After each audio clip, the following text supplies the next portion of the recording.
Palembang, Raja Wali News TV, Wali Kota Palembang DRS Haji Ratu Dewa MC menghadir Festival Talang Tuo Kejuaraan Turang Gastra 2025 KPBI Sriwijaya Panahan Berkuda Indonesia Sabtu 12 April 2025.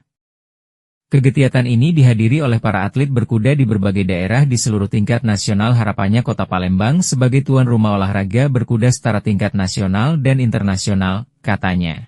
Ratu Dewa berharap, olahraga ini adalah olahraga yang luar biasa. Kita harapkan nilai seni, nilai budaya dan agamanya ada.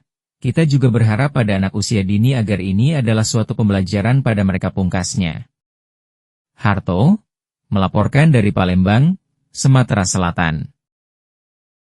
Festival Giat Talang Tuo yang cukup membanggakan bagi kita warga Palembang, apalagi ini pentas berskala nasional dan internasional. Luar biasa, Palembang ditunjuk menjadi tuan rumah.